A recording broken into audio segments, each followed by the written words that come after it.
The story opens early in the morning as Officer Marcus Reed begins his shift, driving his patrol car through the quiet suburban streets of Willow Creek, a predominantly white town. Marcus, a composed, empathetic man in his mid-30s, takes his role seriously and prides himself on serving the community. As one of the few black officers in his department, he's keenly aware of how his presence is sometimes met with mixed reactions.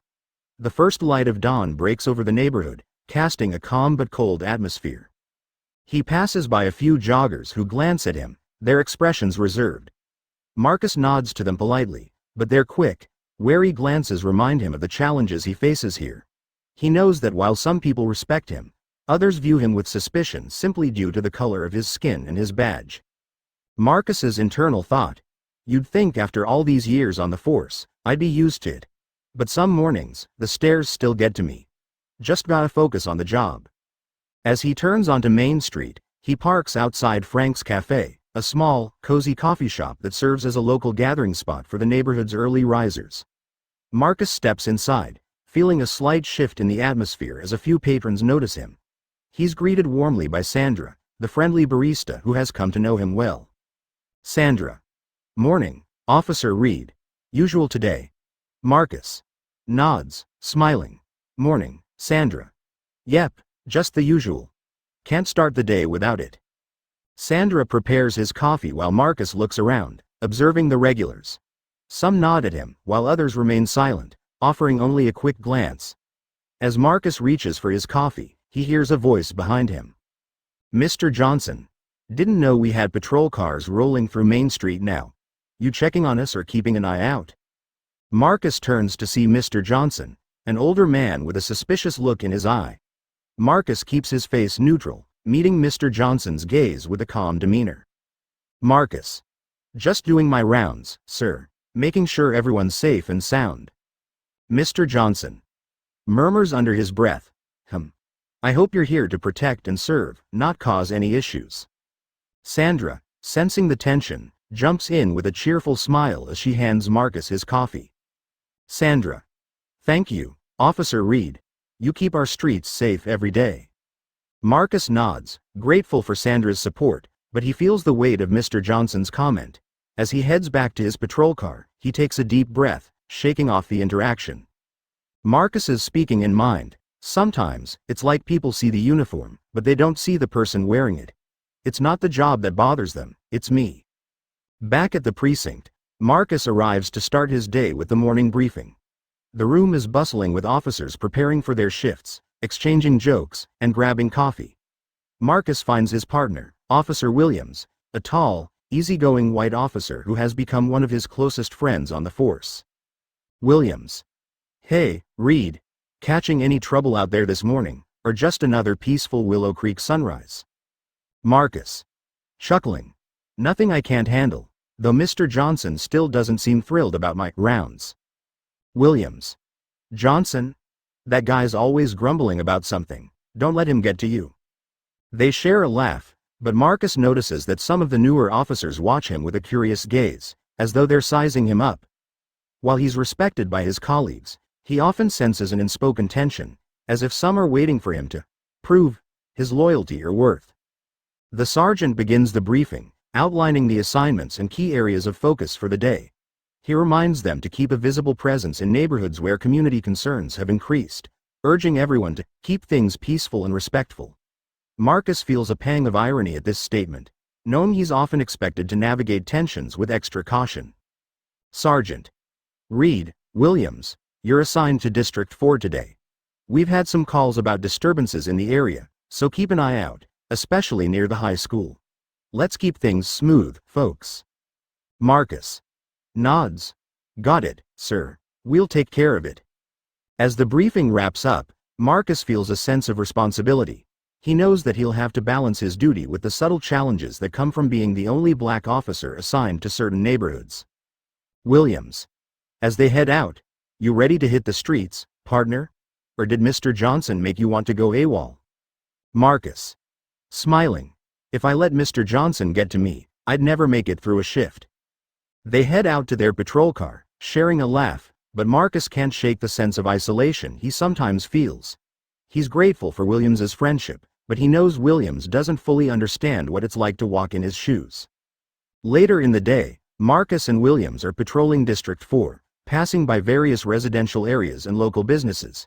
As they drive through a particularly affluent neighborhood, Marcus notices a small group of residents talking on a front lawn. They pause their conversation, watching him and Williams with narrowed eyes as they pass. Marcus senses a familiar tension. Williams. Noticing Marcus's silence, something on your mind? Marcus. Just thinking. Sometimes it feels like every time we roll through here, people aren't happy to see me. They'd be fine with you alone, but with me, there's always this wall. Williams. Come on, man. You're imagining things. They'd give me the same look if I drove through here without you. Marcus glances at Williams, appreciating his attempt at solidarity but knowing it's more complex than that. He decides not to press it, hoping the day will remain calm. As they continue their patrol, they receive a call on the radio about a noise disturbance at the local high school. They respond immediately, arriving to find a small group of teenagers gathered in the parking lot, talking and laughing. When they see the patrol car, they grow quiet, watching Marcus and Williams with a mix of curiosity and wariness. Williams. Let's just see what's going on. Probably just some kids having fun. They approach the group, but one of the teens mutters under his breath loud enough for Marcus to hear. Teen 1. Great, now they're sending the token cop to deal with us. Marcus feels a flash of anger but keeps his composure, addressing the group with a calm but authoritative tone. Marcus. Evening, folks. We got a noise complaint, so just need to ask you to keep it down. It's all good as long as you're respectful. Teen 2. Rolling his eyes, respectful, huh? Sure, officer. Whatever you say. The group snickers, and Marcus can feel their skepticism directed more at him than his badge. Williams, sensing the tension, steps in with a lighthearted approach. Williams. Hey, no harm done, right? Just keep it quiet, and you're free to go. The teens nod, albeit reluctantly, and walk away, casting glances back at Marcus. Once they're out of earshot, Marcus and Williams exchange a look. Marcus. You still think I'm imagining it? Williams. Sighs. Maybe not. But you know what? You handled that perfectly. We can't control how people see us, only how we respond. Marcus appreciates Williams's support but knows that each day feels like an uphill battle, facing subtle but consistent challenges. They get back in the patrol car, continuing their shift. That evening, Marcus returns home, tired but trying to shake off the events of the day. He's greeted by his wife, Angela, and their young son, Jaden, who rushes up to hug him. Jaden. Daddy, did you catch any bad guys today? Marcus. Chuckles, ruffling Jaden's hair. Not today, buddy. Just keeping the peace. Angela watches him closely, sensing his weariness. Later, after Jaden is in bed, she gently asks him about his day. Angela. Rough day. Marcus. Sighs. More or less the usual. Some people are still skeptical about me being in uniform, like I don't belong. Sometimes it feels like they see the badge before they see me, or maybe they don't see either one. Angela. You know, Marcus, you're doing something important. You're representing something bigger. Don't let them make you question that. Marcus. I know. It's just hard. Some days, I wonder if it's worth it. But then I think about why I started this job, to make a difference. Angela takes his hand, offering him a reassuring smile. Angela. And you are. Even if they can't see it yet, you're making a difference. Just keep being you, Marcus.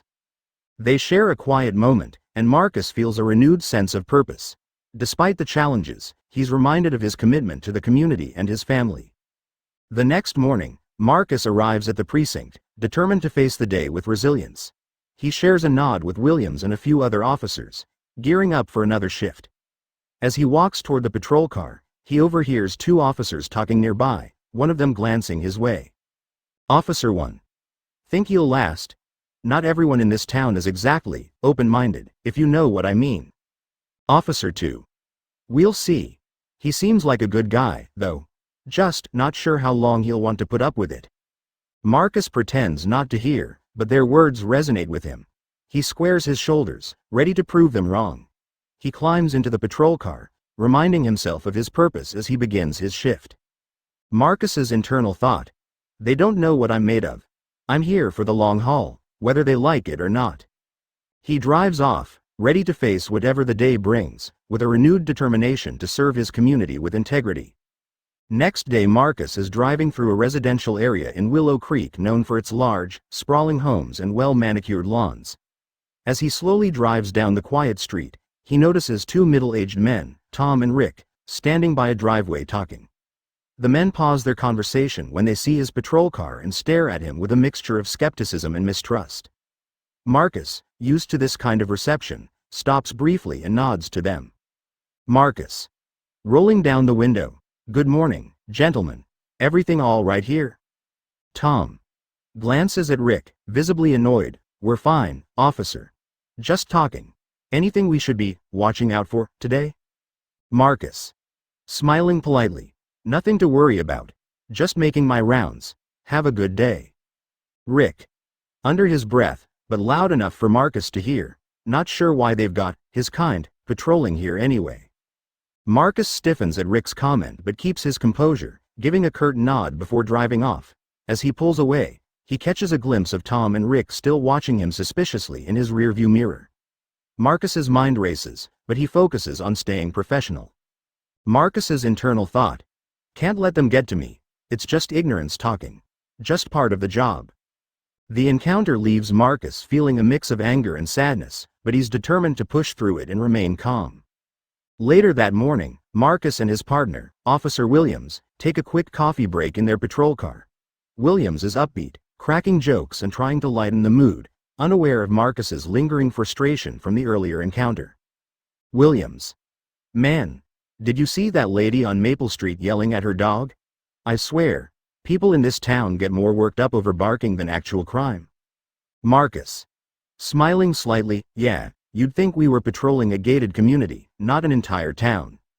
Williams, "Hey, maybe they think they're paying us to be their personal security detail." Chuckles, "You've got to admit, though, it's kind of a nice break from real action, right?" Marcus pauses, choosing his words carefully, "I guess. But you ever feel like people around here don't trust us? Or don't trust me, specifically?" Williams, glancing at Marcus, "What do you mean? You're one of the best officers we have. Everyone knows that." Marcus, "Not everyone. Some people see the uniform, and it doesn't matter who's wearing it. They see me as a problem, not as protection." Williams, "Look, man, people here can be closed-minded, but that doesn't mean they don't respect what we do. Just keep doing your job. They'll come around eventually." Marcus nods, appreciating Williams's attempt to reassure him, but he knows his partner doesn't fully understand the unique challenges he faces. The conversation leaves him feeling both comforted by Williams's support and isolated in his experience. In the afternoon, Marcus responds to a call about a potential theft at a local grocery store. When he arrives, the manager, Mr. Grayson, greets him with relief, explaining that he suspected a teenage boy of stealing. Marcus speaks with the manager, gathering details before approaching the teenager, who turns out to be innocent. After resolving the misunderstanding, Marcus heads back to his car, but as he walks through the store, he overhears two older women, Mrs. Peterson and Ms. Atkins, talking in hushed voices. Mrs. Peterson, "I just don't feel comfortable with him being the one to handle situations here. I mean, are we really sure he's one of us?" Ms. Atkins, glancing at Marcus, "I know. They keep saying he's a good officer, but I just don't trust it. You never know what someone like him might do."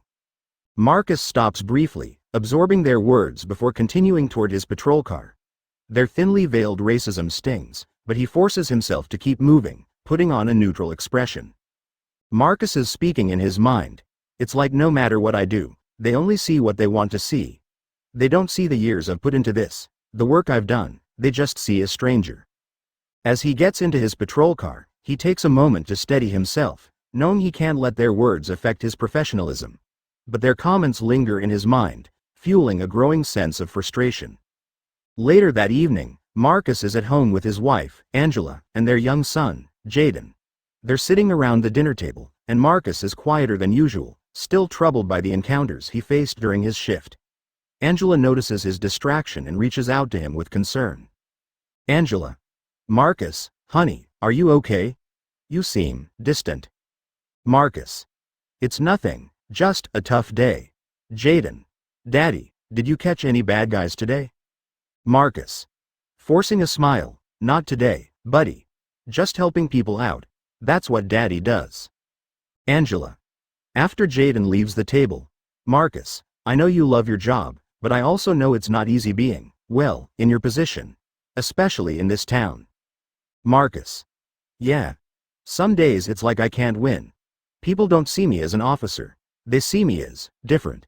Like I don't belong in their neighborhoods. Angela. Have you thought about maybe working somewhere else? Maybe a community that would appreciate what you do? Marcus. Shakes his head. I can't give up, Angela. I joined the force to make a difference. I want Jaden to grow up knowing his dad stood for something good, even if some people don't see it that way. Angela nods, understanding his determination but still worried about the toll it's taking on him. She squeezes his hand, offering her silent support. Angela. Just remember, we're here for you. You're not alone in this, Marcus. Marcus nods, feeling comforted but also aware of the burden he's carrying. His family's support strengthens his resolve, but the frustration and isolation linger. That night, Marcus and Williams are assigned to patrol near a local high school where a report came in about some teenagers loitering after hours. They pull up to find a small group of teens gathered around a car, laughing and listening to music. As soon as the teens see Marcus, their laughter fades, replaced by suspicion. Marcus and Williams approach them calmly. Marcus. Evening, folks. Just checking in, got a call about noise in the area. You all doing all right? Teen 1. Muttering to Teen 2. Great, just what we need. The cop with an attitude. Marcus hears the comment and tries to let it slide, but he notices the teens shifting uncomfortably, as if his presence alone makes them uneasy. He tries a different approach, addressing them with a friendly tone. Marcus. Look, no harm done. Just keep it down, okay? No need for trouble. Teen 2. Yeah, whatever, officer. We know how this goes. You want to make trouble, don't you? Williams. Stepping in. Hey, just a little respect, all right? We're just doing our jobs. The teens nod reluctantly, though their expressions remain resentful. As they walk back to the patrol car, Marcus feels a mix of frustration and sadness, realizing that even the younger generation views him with suspicion. Marcus's internal thought. I joined to be a role model, to show people they could trust me. But maybe they'll never see me that way. Maybe I'm always going to be the outsider. He and Williams drive off, both sensing the unspoken tension between them and the group they left behind. Just before the end of their shift, Marcus and Williams respond to a noise complaint about a loud house party in a neighborhood that has previously been wary of Marcus's presence. When they arrive, they find a group of adults gathered in the yard, drinking and talking. Marcus approaches calmly, but one of the men, Dave, steps forward with a confrontational stance. Marcus. Evening, folks. We received a noise complaint from a neighbor. Just need you all to keep it down. Dave. Looking Marcus up and down. Really? You think we need to be quiet because you say so? Maybe you're not exactly the authority around here. A few people laugh, fueling Dave's defiance. Marcus remains professional, but Williams notices the tension and tries to de-escalate. Williams. Hey, let's just keep it respectful. We don't want any trouble. Dave. Ignoring Williams, focusing on Marcus. I've lived here all my life, and I'm not about to be told what to do by someone who doesn't belong. Marcus feels his patience waning, but he keeps his tone steady. Marcus. Sir, we're just asking you to lower the noise. We can do this the easy way. Dave's laughter fades as he realizes Marcus isn't backing down. He mutters something under his breath before turning to the others. Dave. Fine. Let's go inside. This guy's not worth the trouble. As the group disperses, Marcus and Williams head back to their patrol car. Williams glances at Marcus, sensing the toll these encounters are taking on him. Williams. I know that wasn't easy, man. But you handled it. Not everyone could keep calm like that. Marcus. Thanks, but sometimes it feels like I'm just tolerated here, not accepted. Williams. People are slow to change, but you're making a difference, Marcus. Even if it doesn't feel like it right now. Marcus nods, appreciating Williams's words, but he's left questioning how much longer he can keep enduring these subtle and overt forms of hostility. Next day in a late afternoon, and Marcus is driving through a neighborhood known for frequent noise complaints. He receives a call about a loud disturbance at a small park nearby. As he pulls up, he sees a group of young men and women in their early 20s gathered around a few cars, music blaring from one of the vehicles. The group notices Marcus and exchanges uneasy glances as he steps out of the patrol car. Some of them recognize him, and their expressions shift from neutral to wary. Marcus. Politely, "Good afternoon, folks. We've received a noise complaint, so I'm going to have to ask you to turn the music down. Just trying to keep things peaceful." A young man named Eric, visibly irritated, steps forward, looking at Marcus with a smirk. "Eric. What, we're not allowed to enjoy a little music anymore? Don't you have something better to do?" Marcus. "It's not about the music, just the volume. If you could turn it down, we can avoid any issues." Eric scoffs, nudging his friend Tyler, who smirks and pulls out his phone, recording the interaction. The camera's presence adds a layer of tension as Marcus senses their intent to escalate the situation. Tyler. Murmuring to Eric. "Let's see how this plays out. You know they're going to love this online." Eric. "Why don't you just leave us alone, officer? It's not like we're doing anything wrong.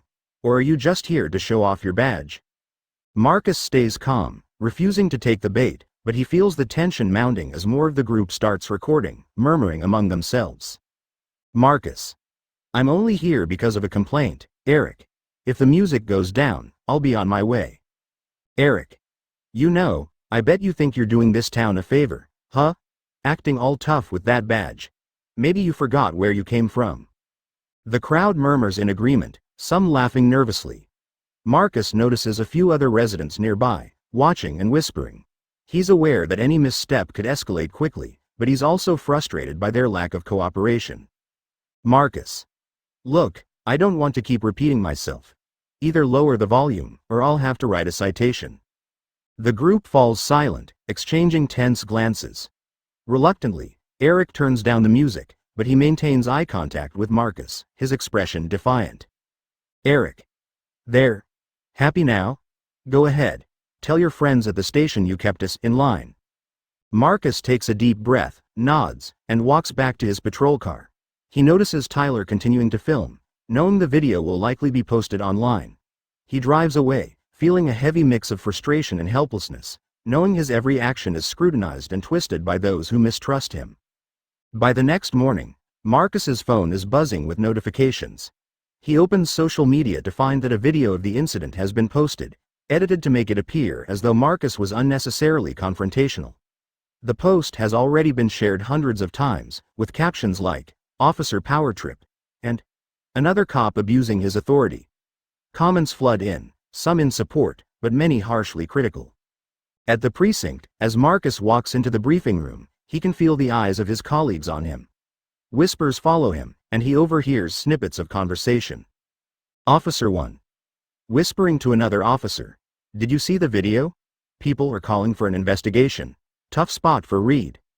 Officer 2. "Yeah, it's like they're waiting for him to slip up. Can't imagine what it's like being him right now." Marcus takes his seat, maintaining a neutral expression, but he's painfully aware of the scrutiny he's under. His partner, Officer Williams, sits beside him, glancing at him with a mixture of concern and sympathy. Williams. Quietly. "Hey, man. You doing okay?" Marcus. "I'm holding up. Just didn't expect things to get twisted so fast." Williams. "You know how it is. People see what they want to see. I know you did your job by the book." Marcus. "Yeah, but to everyone else, it doesn't look like that. I feel like I'm on trial for just existing." The sergeant enters and begins the briefing, but Marcus feels a growing sense of isolation, knowing that public opinion may be stacked against him. After his shift, Marcus heads home, feeling drained. As soon as he walks through the door, Angela greets him with a worried expression. She's been following the news and has seen the video circulating online. She pulls him aside, away from their young son, her voice laced with concern. Angela. "Marcus, I saw the video. People are commenting like they already know who you are, like they're not even trying to understand what really happened." Marcus. "I know. I tried to stay calm, but it doesn't matter what I say or do. They'll always see me as a threat first, a person second. Angela. Maybe it's time to think about another job, Marcus. You don't have to keep proving yourself to people who don't want to see you. I'm worried about you. Marcus. I know you're worried, but I can't just walk away. I became an officer to make a difference. If I leave, I'm just giving in to the pressure. I have to keep going, even if it means facing this kind of backlash. Angela nods reluctantly, but her face shows her concern. She knows Marcus won't be easily swayed, but she's worried about the toll it's taking on him emotionally. The next day, Marcus is called into a meeting with the Chief of Police, Chief Harrison, and a few other senior officers. Chief Harrison, an older man with a no-nonsense attitude, addresses Marcus sternly. Chief Harrison. Officer Reed, I assume you're aware of the situation online. The videos caused quite a stir, and some residents have expressed concerns. They want answers. Marcus. I understand, Chief. I did my job by the book. The video doesn't show the full context. Chief Harrison. We know that, and I've reviewed your record. It's solid.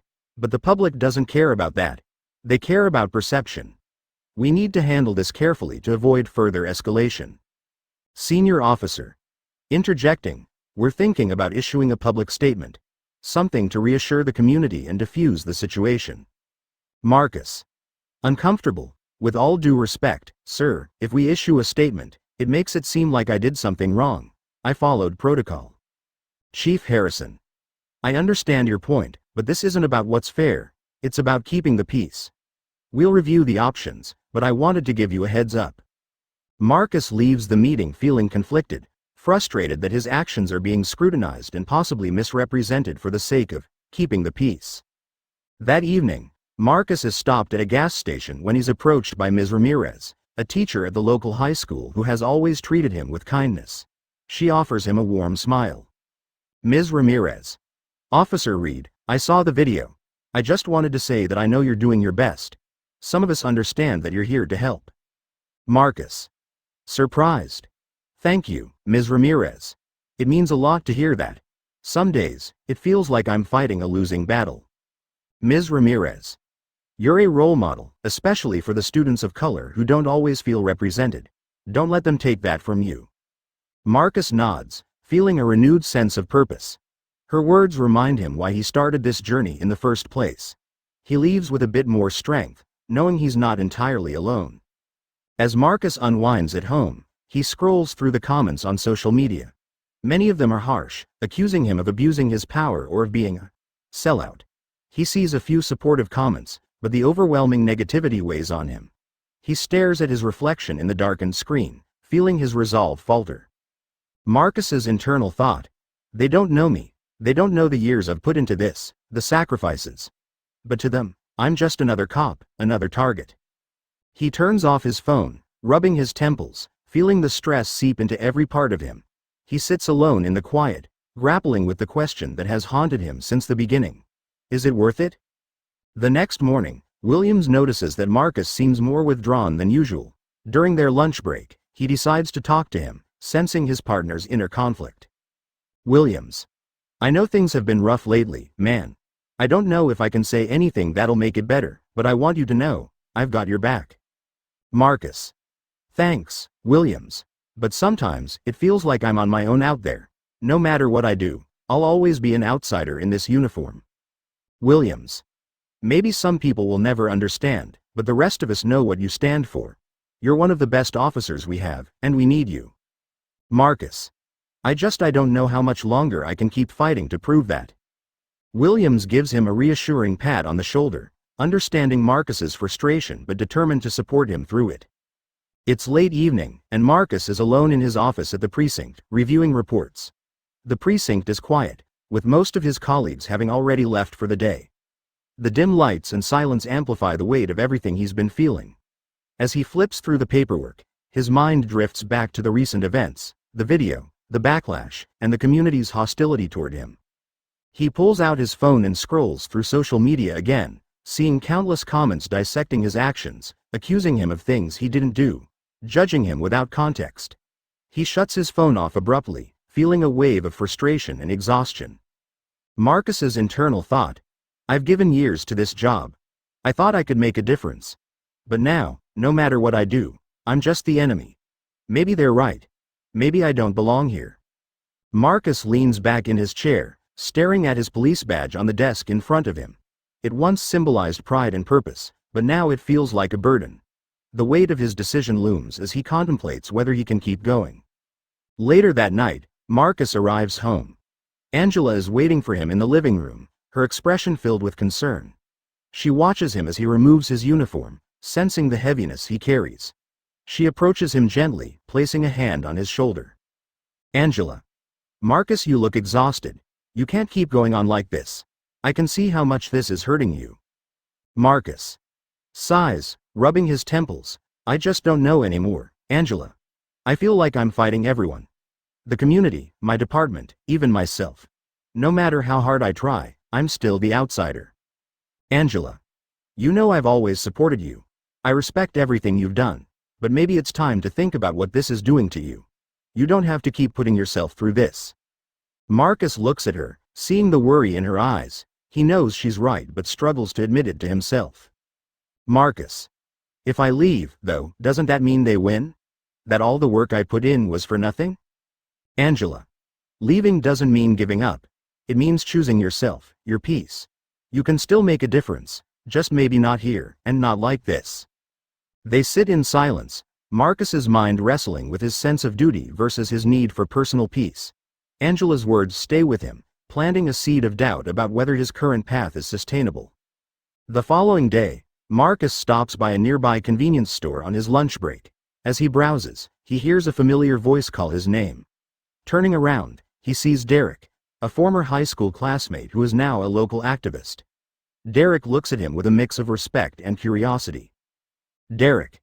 Marcus Reed, of all people, never thought I'd see you in uniform. Marcus. Smiling, but feeling a bit defensive, life takes us in strange directions, doesn't it? Derek. Yeah, but I always thought you'd be the one making change on the outside, not from behind a badge. Marcus senses the judgment in Derek's words but chooses to stay calm. Marcus. I wanted to make a difference from the inside. Thought I could build bridges, you know? Derek. And how's that going for you? I saw the video. They treat you like anyone else they don't want around. You're better than this, Marcus. This town, it'll chew you up and spit you out. Marcus. Maybe. But I still believe in what I do. I can't just walk away. Derek. Just remember, man. You can make a difference in a lot of ways. Don't let them tear you down. Find a place where you're valued. Derek leaves, and Marcus feels a mix of anger, shame, and doubt. Derek's words resonate with him, adding to the internal conflict he's already feeling. Back at the precinct, Marcus notices a shift in the atmosphere among his colleagues. Some of them have been more distant since the video incident, their interactions more formal and reserved. As he walks through the hallway, he overhears two officers, Officer Lang and Officer Peters, talking quietly but intently near the break room. Officer Lang. He's a good cop, but all this attention is a distraction. People are questioning his judgment. Maybe he'd be better off somewhere else. Officer Peters. Yeah, I feel bad for the guy, but it's not good for morale. Makes it hard for the rest of us when he's always under the microscope. Marcus stiffens, realizing they're talking about him. He walks away, feeling a pang of betrayal. He'd thought his colleagues understood him better, but it's clear that even within his department, he's seen as an outsider. Marcus's internal thought. If my own team doesn't have my back, who does? Maybe Angela and Derek are right, maybe I've been fighting for a place that doesn't want me. He heads back to his desk, feeling a growing sense of isolation that makes him question his commitment to his role. Chief Harrison calls Marcus into his office that afternoon. Chief Harrison's expression is serious, and Marcus braces himself for what he senses will be a difficult conversation. Chief Harrison. Officer Reed, I wanted to talk to you about everything that's been happening. We're feeling a lot of pressure from the public, and it's affecting department morale. I want you to know that I respect you and your work, but things have been tense. Marcus. Chief, with all due respect, I've done my job to the best of my ability. I followed every protocol. But no one seems to care about the truth, just the perception. Chief Harrison. I understand that. But perception can be powerful. We need to protect the department's reputation. I'd like to suggest that you take some time off, let things settle down. It'll be better for you, and for us. Marcus feels a pang of frustration, sensing that he's being pushed aside. It feels like another betrayal, and he struggles to keep his composure. Marcus. So you're saying it's better if I disappear for a while? That my presence is too much of a risk? Chief Harrison. I'm saying that you deserve a break. You've been through a lot. Think of this as a chance to clear your head. Marcus realizes that the chief's decision is final. He nods, feeling a mixture of anger and resignation. As he leaves the office, he feels more alienated than ever. That evening, Marcus sits with Angela on their porch, watching the sun set in silence. After a long pause, he finally speaks. Marcus. They want me to take a break. Chief says it's for my own good, but it feels like they're just trying to make me disappear until things cool down. Angela. Maybe it's a sign, Marcus. You're giving so much of yourself to this job, and for what? People who don't see your value. Marcus. I joined because I wanted to make a difference, but now, I'm not even sure if I'm helping or just putting myself through this for nothing. Angela. You've done more than enough, Marcus. You don't owe anyone more of yourself than you're willing to give. Maybe it's time to find a place where you're appreciated. Marcus looks at her, feeling the truth in her words. He sits quietly, grappling with the realization that his commitment to his job may not be enough to overcome the challenges he faces. Marcus takes a walk in the same park where the initial confrontation happened. He observes families enjoying the space, children playing, and people chatting. He sits on a bench, thinking back on his career, his journey, and the obstacles he's faced.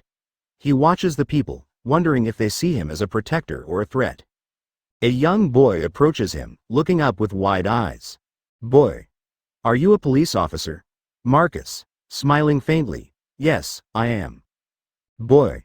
That's cool. My mom says police officers are heroes. Marcus chuckles softly, the boy's innocent comment piercing through his hardened exterior. He realizes that, despite the struggles, there are people who still see him as a positive force. Marcus's internal thought. Maybe there's still a reason to keep going.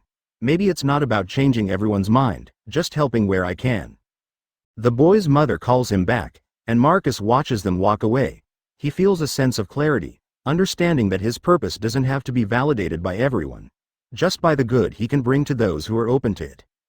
The city council organizes a community forum aimed at discussing recent tensions between residents and law enforcement. The room is filled with locals, including residents who have been critical of Marcus, officers from his department, and a few community leaders. Marcus is there, feeling both apprehensive and determined to set things right. As the meeting begins, the moderator, Ms. Jenkins, welcomes everyone. Ms. Jenkins. Thank you all for joining us tonight. We're here to talk about how we can rebuild trust, foster understanding, and improve the relationship between our officers and the community. She gestures to Marcus, inviting him to share his experiences. He takes a deep breath before standing up, facing a room filled with both familiar and skeptical faces. Marcus. I know many of you have questions about my role as an officer here. I want to be honest with you. Being one of the only black officers in this town has been challenging. But I'm not here to enforce power. I'm here to serve. I care deeply about the safety and well-being of everyone in this community. A woman, Mrs. Delaney, raises her hand and stands up, her tone skeptical. Mrs. Delaney. Officer Reed, I've seen that video, and frankly, it made me uncomfortable. How do we know that you're here for us and not just trying to look tough? Marcus. I understand, Mrs. Delaney. I know the video painted a certain picture, but it doesn't show the whole story. My goal is never to intimidate or act above anyone. I'm here because I want to be a positive force. I believe in the power of community, and I believe that trust is built on respect. Some attendees nod thoughtfully, while others remain skeptical. The forum continues, with Marcus answering questions candidly. Though it's clear not everyone is swayed, he sees glimmers of understanding.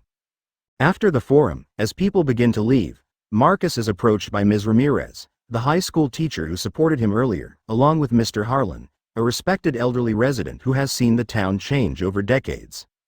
Ms. Ramirez. Marcus, thank you for speaking. I know it took courage, and I hope people heard what you were trying to say. We need officers like you who are willing to stand by their principles. Mr. Harlan. I've been here a long time, son, and I've seen plenty of officers come and go. Most of them don't bother trying to understand the community. You've shown you care, and that means something. Marcus feels a surge of gratitude, their words offering him reassurance. He realizes that although support may not come from everyone, there are people who appreciate his efforts. Marcus. Thank you both. Your words mean a lot, more than you know. I just want to do right by this town. They part ways, and Marcus feels a renewed sense of purpose, knowing that his actions have resonated with at least some of the residents. The next day at the precinct, Marcus is approached by Officer Lang, one of the colleagues who was overheard questioning his place in the department.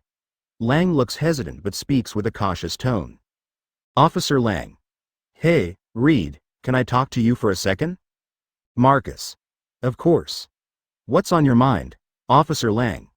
Look, I know we haven't always seen eye to eye, and I've had my doubts, but after hearing you at the forum, I see you're really committed to this community. I didn't realize how much you've been going through. Marcus. Thanks for saying that, Lang.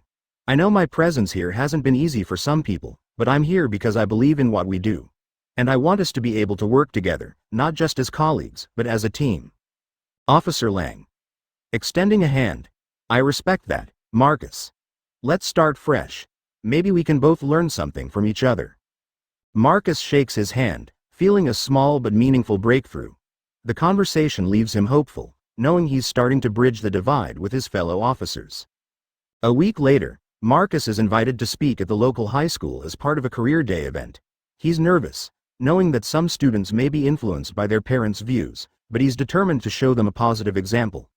In the classroom, the students watch him with a mix of curiosity and skepticism. Marcus. Good morning, everyone. I'm Officer Reed, and I became a police officer because I believe in making a difference. It's not always easy, and it definitely comes with challenges. But I want you to know that you don't have to fit into any mold to serve your community. You just need to care and be willing to stand up for what's right. One student, James, raises his hand with a hesitant question. James. Officer Reed, do you ever feel like people don't respect you because of who you are? Marcus. Pausing, then speaking thoughtfully. That's a great question, James. Yes, sometimes I feel like people judge me before they even know me. But I keep going because I believe that, eventually, my actions will speak louder than their assumptions. And that's something I hope each of you will remember. Don't let anyone's opinion hold you back from doing what you believe is right. The students nod, some of them looking inspired, others thoughtful. Marcus feels a sense of accomplishment, realizing he's planting seeds of understanding and resilience in the younger generation. Later that evening, Marcus returns home and shares his day with Angela. She listens intently, sensing the hope in his voice. Angela. I'm so proud of you, Marcus. You've been through so much, but you're still out there trying to make a difference. Marcus. I couldn't have done it without you, Angela. You've been my rock through everything. Angela. Just remember, it's okay to lean on others too. You're not in this alone. They sit together in comfortable silence, Angela's support helping him find strength. For the first time in a long while, Marcus feels a genuine sense of peace. In the days that follow, Marcus starts to notice small but meaningful changes. He's greeted with nods of acknowledgement from residents who once avoided him. On one of his patrols, he sees Mrs. Delaney, the skeptical resident from the community forum, struggling with her grocery bags. He approaches her to offer assistance. Marcus. Need a hand with those, Mrs. Delaney? Mrs. Delaney hesitates, then nods. Thank you, Officer Reed. I could use the help. As he helps her to her car, she pauses, her tone softened. Mrs. Delaney. I'm sorry for being judgmental. I've realized that maybe I was too quick to assume things. I appreciate what you're doing here. Marcus. Smiling. Thank you, Mrs. Delaney. It means a lot to me that you'd say that. I'm just here to help. They share a respectful nod, and Marcus feels a small but meaningful shift in his relationship with the community. He realizes that every positive interaction helps bridge the gap. One day, Marcus is surprised to receive a commendation from Chief Harrison for his commitment to the community. During a small ceremony at the precinct, the chief addresses the department. Chief Harrison. Officer Reed has shown resilience, integrity, and a true commitment to this town. His work has inspired change, and we're grateful to have him as part of our team. Marcus, thank you for your service. The officers applaud, and Marcus feels a renewed sense of pride and acceptance. For the first time, he feels like he's truly part of the team, appreciated for the unique perspective he brings. On a rare day off, Marcus runs into Derek, his former classmate and local activist, at a coffee shop. Derek, who initially doubted Marcus's role as an officer, seems more open as he greets him. Derek. Marcus, I've been hearing about the work you've been doing. I have to admit, I'm impressed. Marcus. Smiling. Thanks, Derek. It hasn't been easy, but I feel like I'm making progress, little by little. Derek.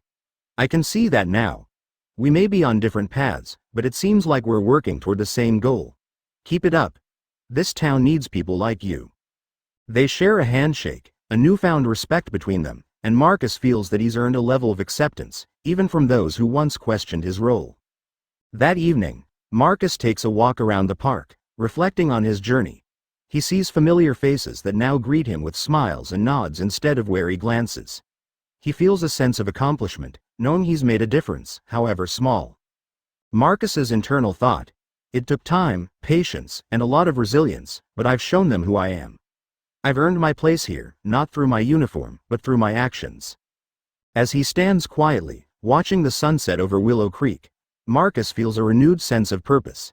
He knows there will always be challenges, but he's no longer alone. He has built bridges, found allies, and earned respect. His journey isn't over, but he's ready for whatever comes next. Next day early morning, and Marcus begins his shift, patrolling the familiar streets of Willow Creek. He drives through the neighborhoods where he once felt like an outsider. Today, however, he feels a new sense of belonging. He waves at a few early risers on their morning walks. Some wave back warmly, a stark contrast to the wary glances he once received. He spots Mr. Johnson, the gruff man who had initially questioned his authority in Act 1, standing on his front porch with his newspaper. Marcus. Rolling down his window as he slows down. Good morning, Mr. Johnson. How's the paper today? Mr. Johnson. With a slight smile, nodding. Morning, Officer Reed. Quiet day, I hope. Marcus. That's the plan. Take care, Mr. Johnson. Mr. Johnson nods respectfully, and Marcus drives on, feeling the warmth of community acceptance. This small interaction reminds him of how far he has come. Marcus's internal thought: it's not about forcing people to change, it's about showing them who you are, day by day, until they see you for what you stand for. He continues his patrol, his confidence renewed by the simple but powerful acceptance from those who once doubted him. Later, during a coffee break, Marcus meets up with his partner, Officer Williams. The two sit outside a cafe, sharing a quiet moment in the sun. Williams sips his coffee, glancing over at Marcus. Williams. You seem lighter, if that makes sense, like you're finally at peace. Marcus. It took a while, but I feel like I've finally earned my place here. People are seeing past the uniform, or maybe seeing me as part of it. Williams. It's about time. They should have seen it from day one. But you're stubborn. I don't know if I could have done what you did. Marcus. Thanks, Williams. But honestly, it's the people who saw me for who I was from the start, people like you, that kept me going. They share a quiet smile, each respecting the other's loyalty and dedication. Marcus feels a renewed sense of unity with his team, knowing he's no longer alone in his struggles. The town council organizes a small appreciation ceremony at the Willow Creek Community Center to recognize Marcus's contributions. The room is filled with residents, officers, and community leaders, many of whom now view Marcus with respect and gratitude. Ms. Jenkins from the Community Forum stands up to speak, addressing the room. Ms. Jenkins. Today, we gather to acknowledge the dedication and resilience of Officer Marcus Reed. He's shown us what it means to serve with integrity, patience, and compassion, and he's helped us see that change is possible when we open our minds and hearts. Applause fills the room, and Marcus stands, feeling both humbled and deeply moved. He approaches the podium, glancing at the supportive faces in the audience. Marcus. Thank you. When I started here, I hoped to make a difference, to bridge the gaps I saw in this community. It hasn't been easy, and there were times I wasn't sure if I could keep going. But you all reminded me of why I chose this path. Serving this community has been an honor, and I'm grateful for every step we've taken together. The applause grows louder, with several people standing. Marcus feels a profound sense of pride, knowing he has not only earned the community's respect but has left a lasting impact. That evening, Marcus and Angela sit together on their porch, watching the sunset. Marcus is reflective, processing the events of the day and the journey he's been on.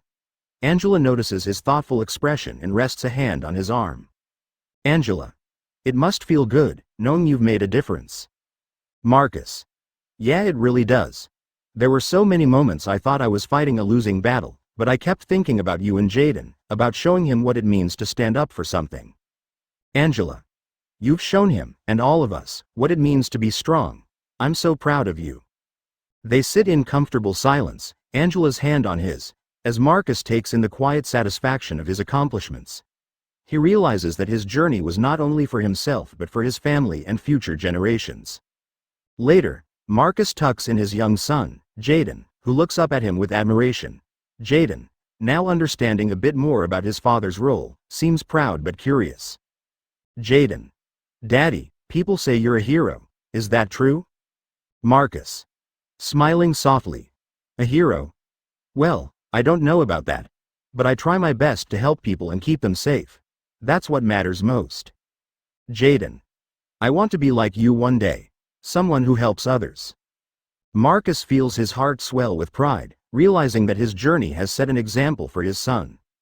Marcus: then just remember to be kind, strong, and true to yourself, no matter what anyone else thinks. That's what being a hero really means.